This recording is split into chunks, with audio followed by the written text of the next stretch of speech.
ഇന്നലെ ഫ്രണ്ട്സായിട്ട് സംസാരിച്ചുകൊണ്ടിരുന്നപ്പോ എന്നോട് ഈ ഒരു ടോപ്പിക് വന്നു. എടാ നീ എന്തൊക്കെയാണ് ഈ പറയണ, പ്രധാനമന്ത്രിയെ മുഖ്യമന്ത്രിനെയൊക്കെ ചീത്ത പറഞ്ഞ് എന്താണ് പ്രശ്നമോ, പോലീസുകൊണ്ടോ ബോംബിടുവോ, എലോൺ മസ്കൊക്കെ വീട്ടിന്റെ പൊക്കത്തൊന്ന് ബോംബിടുവോ?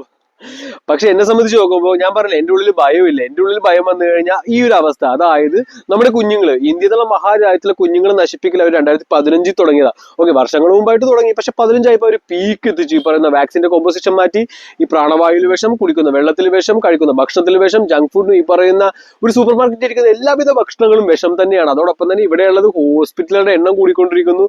അപ്പൊ ഇതെല്ലാം മുമ്പോട്ട് പോയിക്കൊണ്ടിരിക്കുന്നത് നമ്മുടെ കുഞ്ഞുങ്ങളുടെ ഇറച്ചിയിൽ തന്നെയാണ്. അവർക്ക് ആ ഒരു പണവും അതോടൊപ്പം തന്നെ ഇന്ത്യ എന്നുള്ള മഹാരാജ്യം ഏറ്റവും കൂടുതൽ നശിപ്പിക്കേണ്ടത്.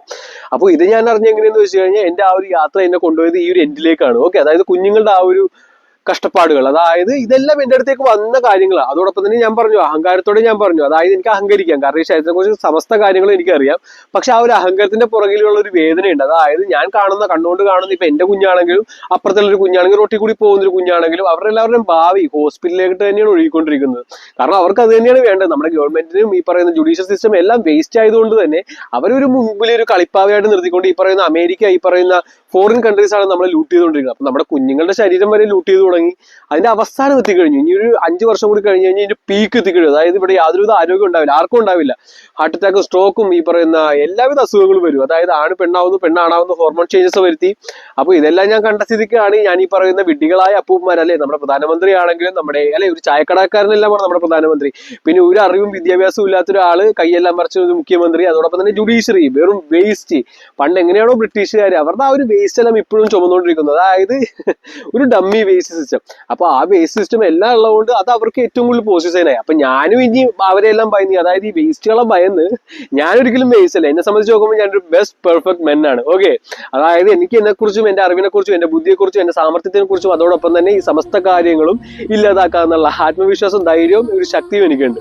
അപ്പൊ അതുകൊണ്ട് തന്നെ ഈ വേസ്റ്റുകളെ എനിക്ക് ഭയപ്പെടേണ്ട ആവശ്യമില്ല. അതായത് എന്റെ ഉള്ളം കൈ നിൽക്കുന്ന ഈ അപ്പൂമാരായ വേസ്റ്റുകൾ.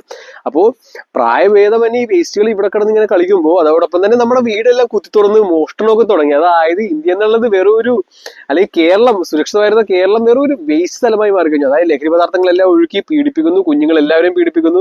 കഴിഞ്ഞ ദിവസം ഒരു കുഞ്ഞിനൊരു മിഠായി കൊടുക്കാൻ നിന്നിട്ട് ആ കുഞ്ഞ് ചോദിക്കുന്നതാണ്, അതായത് ഞങ്ങളെ കിഡ്നാപ്പ് ചെയ്യില്ലേ, ഞങ്ങളെ കൊണ്ടുപോകില്ലേ. അതായത് നമ്മുടെ കുഞ്ഞുങ്ങൾക്കൊന്നും ഇവിടെ ഭയമാണ്, അതായത് ജീവിക്കാൻ പേടിയാണ്. അപ്പൊ നമ്മളെല്ലാം ആണായിട്ട് ജനിച്ച് ഇങ്ങനെ വന്ന് നെഞ്ചും പിരിച്ച് നിന്ന് ഈ മീശയും താടിയെല്ലാം വന്നു കഴിയുമ്പോൾ ഈ അപ്പൂമാരുടെ കീഴിൽ അവർക്ക് കുഴപ്പമില്ല. അപ്പന്മാർ ആ ഒരു ഡോളർ മേടിച്ച് ഈ പണം എല്ലാം മേടിച്ച് അവർ ഇന്നല്ലെങ്കിൽ നാളെ മരിക്കാൻ കിടക്കുന്ന ആൾക്കാരാണ്. പക്ഷെ നമ്മുടെ കുഞ്ഞുങ്ങളും നമ്മുടെ ജീവിതവും അതല്ല. അപ്പോൾ ഈ കുഞ്ഞുങ്ങളെല്ലാം പീഡിപ്പിക്കാനും ഈ പറയുന്ന സബ് കോൺഷ്യസ് ക്യാൻസർ ആയിട്ടുള്ള അമ്മയെ അച്ഛനും പെങ്ങളെയും തിരിച്ചറിയാത്ത കുറെ ആവുമാർ നടപ്പുണ്ട്. നമ്മുടെ വീട് കുത്തിപ്പറഞ്ഞു കൊണ്ടുപോകും പോലീസുകാർ. ഇതെല്ലാം വേസ്റ്റ് തന്നെയാണ്. അപ്പോൾ ഇതെല്ലാം റീപ്ലേസ് ചെയ്യണം. അത് ഞാൻ ചെയ്യും.